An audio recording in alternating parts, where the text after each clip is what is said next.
안녕하세요, 반갑습니다. 박남맨TV의 박남맨 아빠입니다. 저번 영상에서는 제가 아이오닉6의 장점에 대해서 영상을 올려드렸고요. 이번 시간에서는 제가 아이오닉6를 타면서 조금 아쉬웠던 점들에 대해서 영상으로 만들어서 여러분들과 함께 공유를 해보려고 이렇게 카메라를 켰습니다. 그럼 저와 함께 아이오닉6의 아쉬운 점 한번 알아보도록 할까요? 자, 여러분들, 제가 아이오닉6를 타면서 조금 불편했던 점이 바로 요겁니다. DNR. 자, 지금 아이오닉6 같은 경우는 기어 조절 스위치가 컬럼식으로 되어 있죠. 근데 기어 조절 스위치 같은 경우는 뭐 기어 봉으로 되어 있는 것도 있고, 뭐 아니면은 조그 다이얼로 돌리는 방식으로 되어 있는 것도 있죠. 그리고 요것처럼 컬럼식으로 되어 있는 거 있는데, 저는 이 종류를 뭐라 그러는 게 아니고요. 바로 요거예요. 아이오닉 같은 경우는 DNR로 되어 있거든요. 근데 일반적인 우리 자동차 같은 경우는 R&D로 되어 있단 말이에요. 그러다 보니까 저희가 후진을 할 때 보통 대부분 위쪽으로다가 기어 조작을 하는데, 이게 이제 위쪽으로 가면 이게 드라이브로 되어 있는 거지. 위로 하면 드라이브 되는 거고, 이거는 밑으로 하면 후진으로 되는 거고. 우리는 보통 전진을 할 때 밑으로 내리죠. 그리고 올라갈 때 위로 올리고, 이게 기본적인 우리 몸에 배어있던 방식이었는데, 이게 반대로 되니까 조금 헷갈린다 라는 거였습니다. 그리고 또 불편한 점이 뭐였냐면 바로 요거예요. 자, 요게 이쪽으로 이동이 된 거는 이해를 하겠어요. 왜? 보시면 아시겠지만 엄청나게 넓은 주거 공간을, 드라이브 공간을 아이오닉6는 보장을 해줍니다. 그런데 이게 이쪽으로 가운데로 옮겨다 보니까 보통 우리가 조정을 할 때, 그러니까 보통 우리가 운전을 할 때 보통 오른손 제비 같은 게 이렇게 운전을 하고 왼손을 이렇게 대죠. 이렇게 되죠. 예. 근데 이게 반대로 가는 거야. 예. 그래서 이게 이제 늘 잡고 있던 사람들이 이쪽으로 가면 모르겠는데, 늘 이렇게 잡고 있던 사람들이 조정을 하려고 그러면 이게 쉽지가 않은 거죠. 왜? 핸들을 놔야 될 수도 있는 방법이 되니까. 그래서 이 부분에서 제가 저 같은 경우는 늘 이렇게 조정을 했고 운전을 했고, 그리고 또 늘 이렇게 놔두고 운전을 했는데, 이게 좀 이제 반대로 되니까 조금 불편하다라는 겁니다. 다음으로 아쉬웠던 점이 뭐였냐면 바로 주행 부분이었어요. 아이오닉이 아무래도 휠베이스가 크죠. 엄청나게 큽니다. 제가 운행하는 팰리세이드 더 크기 때문에 저는 이게 잘 몰랐는데, 회전 방향이라고 그러죠. 회전 방향이 아이오닉이 좀 많이 커요. 그래서 이제 뭐 골목이나 뭐 아니면은 조금 주차장을 진입을 할 때 회전 반경이 크다 보니까 조금 운전함에 있어서 살짝 어려움이 있다라는 겁니다. 그래서 저 같은 경우는 평소에 돌던 곳을 한 번에 들어가지 못하고요. 아이오닉 지금 요 6 같은 경우는 한 2번 정도 아니면 한 번 정도 후진을 했다가 다시 진입을 해야 되는 그런 경우가 종종 발생을 하고 있다라는 거. 생각해보면 얘네가 이제 주차 어시스턴트라고 그래야 되나요? 주차를 할 때 주변 환경을 잘 봐서 만약에 가까울 것 같으면은 급제동을 해주는 기능, 이게 괜히 들어간 게 아닙니다.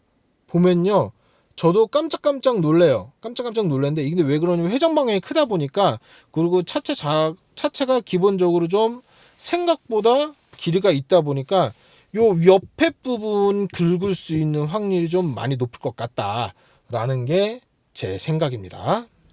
자, 여러분들이 아이오닉6를 구매를 하신 다음에 좀 조심하게 생각하셔야 될 부분이 하나 있는데요. 바로 이 자동차가 세단이라는 점이에요. 저 같은 경우는 SUV를 좀 오래 타다 보니까 바닥 지형에 상관없이 뭐 이제 부담 없이 다녔는데, 이거 같은 경우에는 아무래도 바닥이 좀 낮잖아요. 그런데 그리고 밑에 배터리가 깔려 있다 보니까 아무래도 신경이 쓰입니다. 그러니까 무슨 소리냐면은, 여러분들 그 과속방지턱 있잖아요. 과속방지턱이나 뭐 아니면 약간 비포장 도로 같은 데서도 좀 약간 세게 달리는 게 살짝 부담스러워요. 그래가지고 그냥 뭐 그런 거 있잖아요. 그럼 과속방지턱 있어도 한번 세게 쿵 한번 넘어보고 싶다라는 생각이 이 차는 조금 안 듭니다.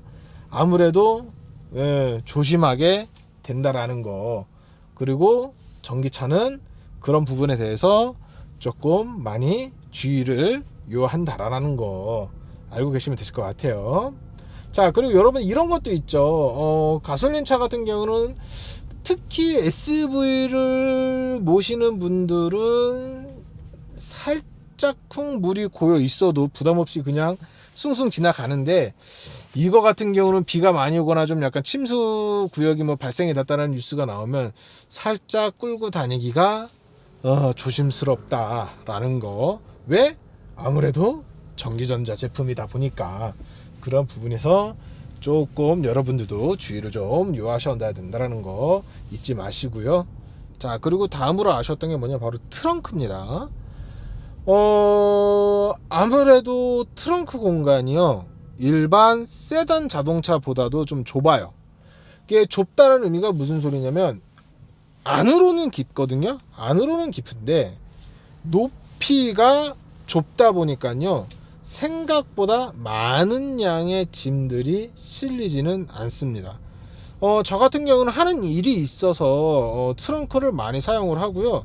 그리고 트렁크에다가 여러 가지 짐들을 많이 넣는데, 솔직히 말해서 여러분들 그 모닝 있죠, 제가 타고 다니는 모닝에다가 제가 갖고 다니는 그 박스를요, 그러니까 2열을 접지 않고 실으면은 5개 정도에서 좀 많이 들어가면은 7개 정도까지도 들어갔거든요. 그런데 아이오닉이 그래요. 모닝이랑 거의 들어가는 박스의 개수가 비슷하다. 근데 남는 공간들도 있어요. 근데 그 박스가 다 안 들어갈 뿐이지.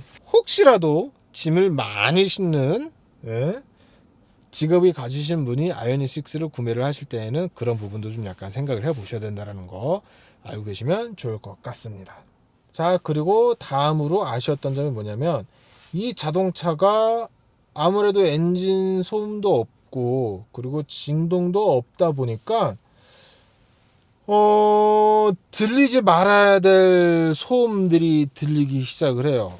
그게 무슨 소리냐면은, 요런 경우 있죠. 그 뭐라고 그래야 되나요? 그 시트가 삐그적삐그적 하는 그런 느낌의 소리들?